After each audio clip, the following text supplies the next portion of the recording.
So next, another very important topic is bleeding disorders. It's V6. So what is bleeding disorder and how do you screen for it? So bleeding disorder means someone is more capable of having a congenital or acquired disorder that predisposes the patient to the bleeding, more risk of bleeding. So how you diagnose with the following blood test: full blood count and blood film, APTT, that will check intrinsic pathway and factor 10 and common pathway. PT, extrinsic pathway including factor 7 and common pathway expressed as INR.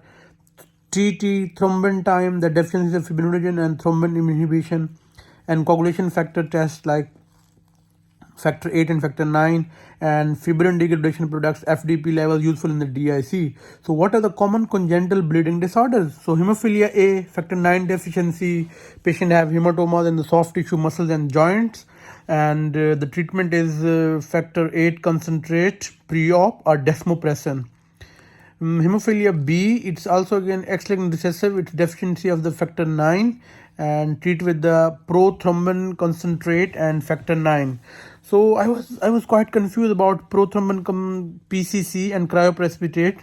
So PCC contains all the vitamin K dependent and coagulating factors 2, 7, 9, 10, and 2 proteins, protein C and protein S, because these all are synthesized by the liver.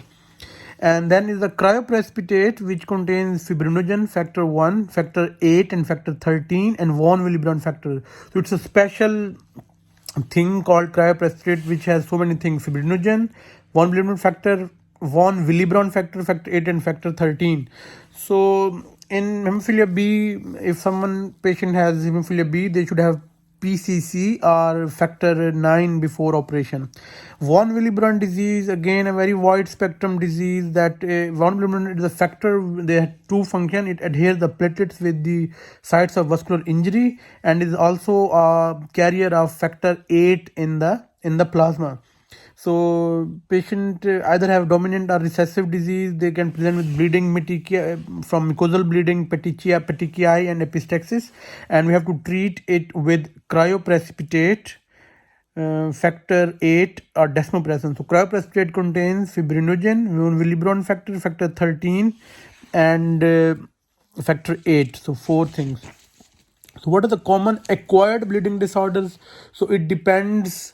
So starting from the thrombocytopenia, that platelets are decreased. So why platelets are decreased? As their production is decreased, bone marrow failure, METs, infiltration, alcoholism, decreased survival due to drugs or ITP, increased consumption like DIC and infection. So this is thrombocytopenia. Then platelet dysfunction, some medicines which physically block the physiology of the platelets includes aspirin, NSAIDs, heparin, alcohol, antiplatelet drugs like clopidogrel and aspirin. Vitamin K deficiency lead to deficiency of activated factor 2, 7, 9, 10, and it happened due to poor diet, malabsorption, lack of bile salts. And liver failure, decreased synthesis of coagulation factors except factor 8, because factor 8 comes from the endothelium cells. So and coagulation inhibitors protein C, protein S, and antithrombin 3.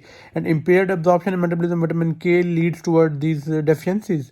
Renal failure, decrease in the platelet aggregation and adherence. So what is thrombophilia? Thrombophilia is an abnormality of the blood coagulation that increases the risk of thrombosis. So it can be congenital or it can be acquired. So congenital means either they have overactivity of the coagulating factors or there are deficiency of anticoagulant proteins. So when would you suspect a thrombophilia? When would you suspect a thrombophilia? When would you suspect a thrombophilia? So history of recurrent thromboembolism, history of idiopathic thromboembolism, history of DVT less than 40 years of age, family history of thrombosis, thrombosis in unusual site like splenic, like mesenteric vein, renal vein, hepatic vein, cerebral thrombosis. About 50% of the patients presenting with their first idiopathic venous thrombosis have an underlying thrombophilia.